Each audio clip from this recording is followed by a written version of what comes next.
Welcome to PodBiz, the money behind the mic, where we get into the business of podcasting. I'm Norma Jean Belenke, a podcast and media strategist. And I'm John Kiernan. I'm a podcast producer, and we're asking the question that's on everyone's mind. Where is the money in podcasting? Each week, we talk with podcast industry professionals, marketers, and creators who are turning podcasts into a thriving business and making the industry what it is today. With real revenue, real strategies, and real results. If you're looking to grow or scale your show, and of course monetize, you're in the right place. So let's get down to PodBiz. On today's episode, we're speaking with Danielle Bezalel, who has a Master's of Public Health and is the founder of Sex with DB. We'll be talking about how she built a six-figure empire with one podcast, how she packages her content, and how she's excited to empower independent creators. Let's get down to PodBiz. Hello and welcome to PodBiz. Hi, Norma Jean. How you doing today? Good. Well, let's get down to PodBiz. First off, where's the money in podcasting? The money in podcasting, Norma Jean, is in advertising. It is in long-term sponsorships, in your niche market that you can just really trust sponsors to work with them year after year. That's where my money is, at least. You have a very unique use case, right, with Sex Ed with TB, because you've gone hard on your niche, right? And John, my co-host here at PodBiz, we talk about this all the time. We kind of coined this phrase like go hard on your niche. Yes. And so you have a very particular niche and you've really maximized it with sponsorship. So tell us a little bit about that.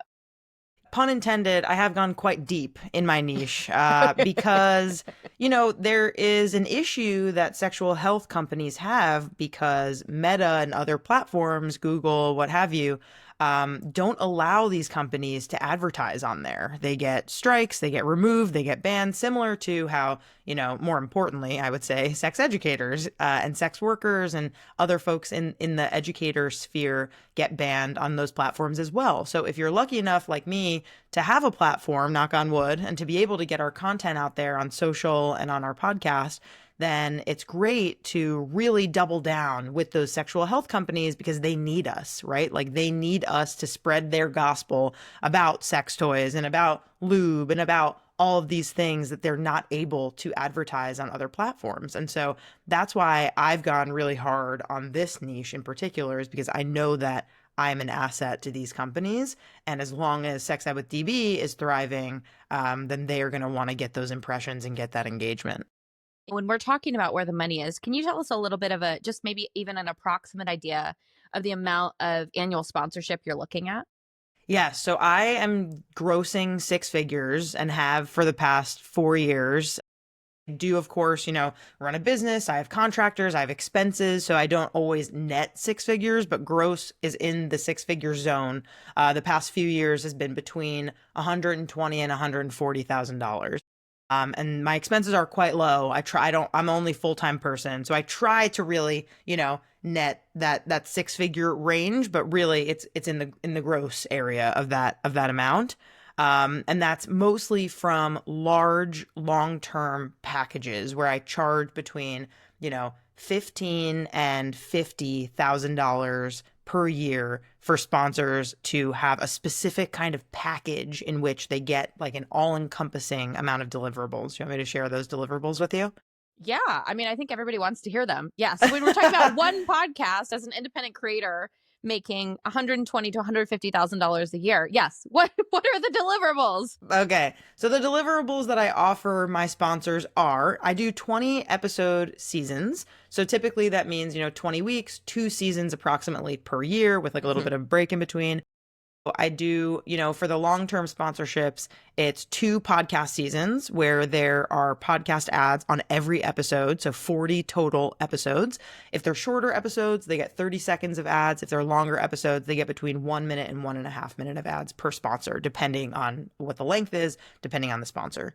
I also include monthly social media posts. Now, we across our platforms have 120,000 followers on our platforms. That's typically not the case for podcasters. We find it to be, on our team, very important to be building our podcast alongside our social media presence. And Sex Ed with DB has been a thing for 8 years now. The first 4 years I was doing this part-time.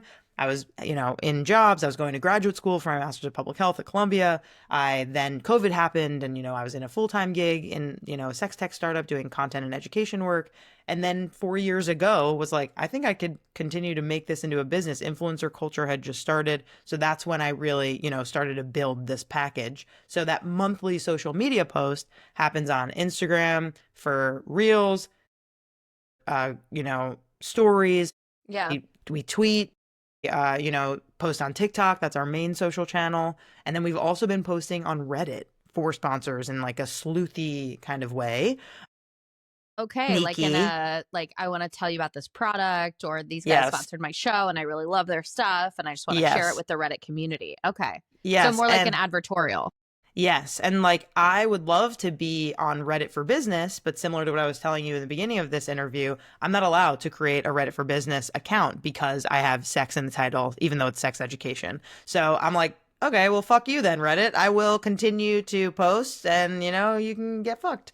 And I love Reddit, but, it's not fair, genuinely, to not be able to create a business account for your business just because you're teaching sex education. I also include a few other things in that package. So we have the podcast ads, we have the monthly social media posts.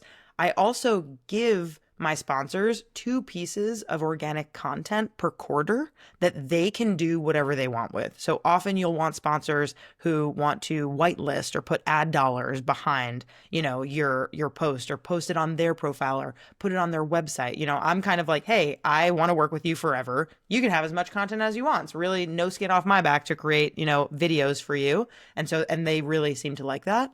There's also quarterly giveaways that we do. So if you work with a sponsor that has a product that really wants to increase their following on social media, giveaways is a great way to do that. And then we also have one in-person event per year that I put on. Typically it's sex ed trivia in Oakland at a bar near my house. Mm-hmm. And we give away thousands of dollars in prizes. And I get to mention my sponsors in a super high touch event to 100 and to 150 people. So those are kind of all the things that are included in my sponsorship package. Yeah, amazing. And I think it's such a great niche, right? Because when you're thinking about it, like you said, it's not something where sex ed or the word sex is going to come up in SEO, right? So for everybody watching the clip today, we may have pulled it out of the metadata. Right. But because you have that very specific niche, it's so much more valuable to sponsors. So you really went hard on your niche, and then you thought outside the box, right? Of how can I add value? What's the value add? What are the different avenues? What's the total combined audience that I could offer? What additional content can I offer? What events, what touch points with potential clients or potential buyers are going to be seen by my content? I think it's an amazing approach and such a great case study in terms of what you can do of monetizing a podcast and really living off of your podcast, which is a rare thing these days for independent creators. Totally. Yeah. I mean, I've never heard of anyone else kind of doing what I'm doing. It's so particular to like my set of sales skills and what I genuinely enjoy that part of the job. Like I have, a course that I teach specifically to sex educators on how sex educators can make a living doing what they're doing, including, social media stuff and including podcasting stuff. And the business side of that is really exciting to me. I'm teaching a workshop with Radio Bootcamp that's all about making indie podcasts that pay, the art of sponsorships. And so I've recently started getting into teaching podcasters how to do this because I realize that it's, such a specific thing that podcasters really need to that information. Thanks for joining us here on PodBiz. If you're liking the show, please subscribe and write us a review on Apple Podcasts. It really helps other podcast pros find the show. Thanks so much. And back to PodBiz. Going back to your journey as a podcaster, because you have this master's in public health and you've had the podcast for 8 years. So tell us about how you got into the podcasting industry and where that intersection really occurred for you in terms of creating your own vertical and your own content, your own brand. Because it sounds like you also started creating content or offering education to other companies within the sex education space. Yeah, that kind of came a little like the podcasting and social media, like education kind of came a little later. It was more that I was doing like production work, like content production and script writing and like education in that way. But I would say that in terms of when I started and why I started, almost 8 years ago to the day, I posted, in June 2017 on my Facebook page when that was cool at the time. And I posted a status that was like, hey, I am thinking about starting a podcast and calling it Sex Ed with DB and making it all about interviewing people about, the intersectionality of their lives and making it a sex ed podcast. Like, I don't know where to start. Like, who can help me?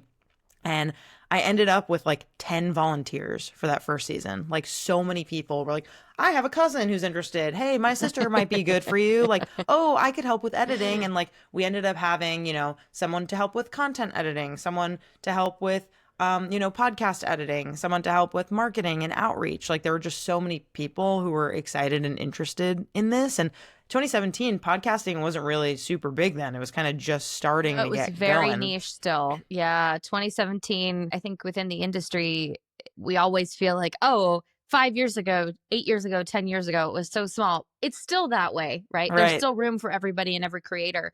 But looking back, 2017, podcasting wasn't in the zeitgeist. Yeah. No, for sure.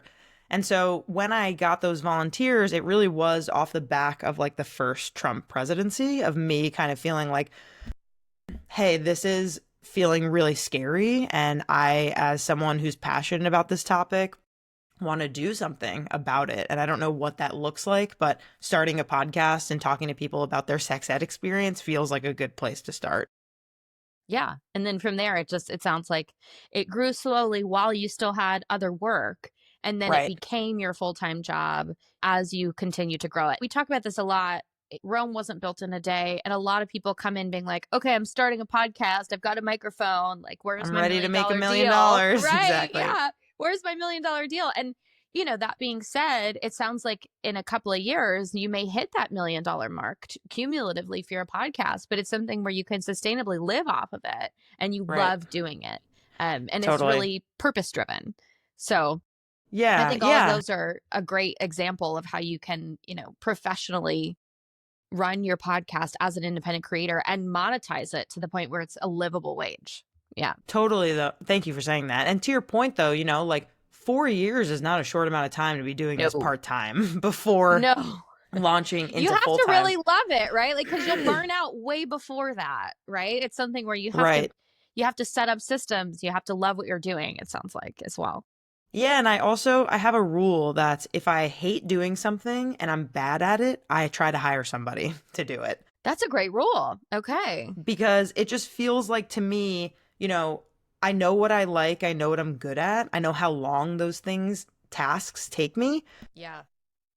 And I don't want to waste my time nor my energy doing things that I'm bad at that I hate. And so if I can hire someone and pay them a living hourly wage to do part-time work with me, that's my goal. That's what I try to do. When you're looking back at your journey and building your show, Sex with DB, what would you say is like a key move or even a metric or a mindset that helped you make the biggest impact on your podcast success? Like, what was maybe a metric where you're like, okay, I can go pro, or something where you were thinking like, okay, once I, get to this, or a decision you made that helped solidify your success?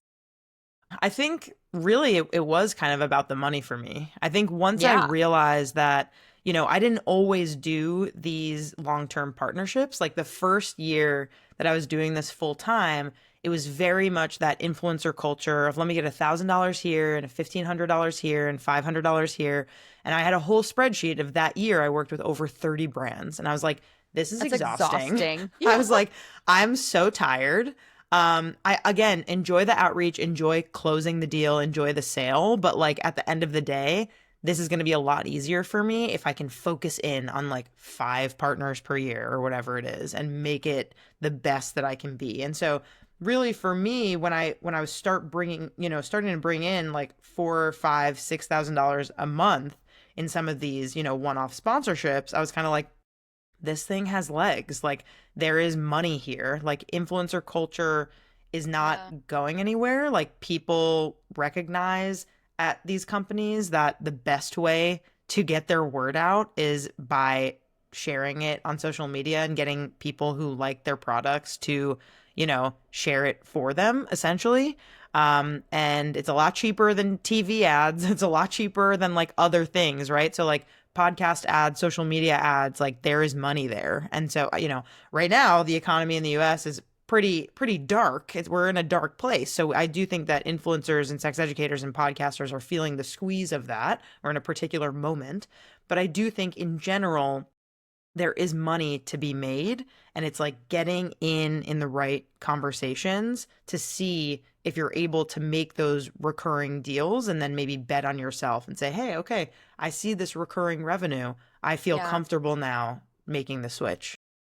And really creating that sustainable value for your sponsors, right? It sounds like your sponsors are coming back again and again because they like what you're delivering. Yes. Yeah. And I think like if you're able to have a discount code or something trackable with your sponsor and you can see exactly how much money you're making them, that also informs you as the podcaster to say, hey, you know what? Like, you're actually making more money off me than I'm really comfortable with. I'm going to up my prices. And like, you want to be relationship focused and make sure that people feel like, you're in this together. If they make money, you make money kind of thing. You don't want to go in guns a-blazing and just say like, hey, like you owe me X, Y, and Z. It's all about finessing. But I do think there's something to be said about like having that information to really price yourself where you feel comfortable. I feel like that's a question I get a lot from podcasters. Like, how do you know how much to charge? And I think the answer is like, when you get enough no's but a few yeses at your price point, when you're right in that middle zone, you're probably doing something right, because you don't want everyone to say yes, you might be undercharging. If everyone says no, you're probably overcharging. So you want to be in that zone, and it's not stagnant. You need to be flexible and be able to change your prices depending on yes, what's going on. Yeah, it sounds like it's maybe even like an 80-20, right? For every 4 no's you get, you're going to get a yes. But that yes is going to be worth it for what you are providing and for what you're charging. Right, exactly. And at the end of the day, like, no two sponsor partnerships are the same. Like, you need to be very intentional about the way you go about really having those relationships blossom. Because for me, I have these 3 main sponsors that I've been in love with, and they love me for the past 3+ years, that I'm like every year going back to them being like, let's do another year. Like, I see how much money that, the code is making, or, I have this idea for this project.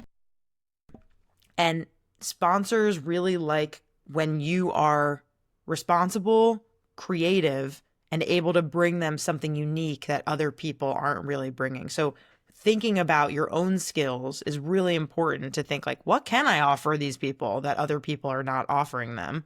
And how can I really like make my living by figuring out how to like play this game of offering folks exactly what they need in order for me to make my money. With all that being said, what's something that people don't know about what you do? I think people don't really know that the sales part does kind of take up like 20 to 30% of my time. Doing that cold outreach, sending those emails, following up a ton, getting on a Zoom with them, getting rejected, trying again 4 months later. Like, I think that the sales thing, when I don't have like a full, slate of sponsors in my pipeline, thank God, like right now I'm kind of like at capacity where I'm kind of like, oh, I'm kind of focusing on other things. But, it definitely happens where I'm like, oh, I don't have really enough money. I'm not hitting that 100K gross mark. Like, I need to go fishing for other sponsors. So I think people don't know that it does take time, and it is let me underline this, necessary part of your business. Like, if you are a podcaster who is indie, who wants to make their money doing sponsorships, you just must spend a third of your time doing this. There's just kind of no way around it.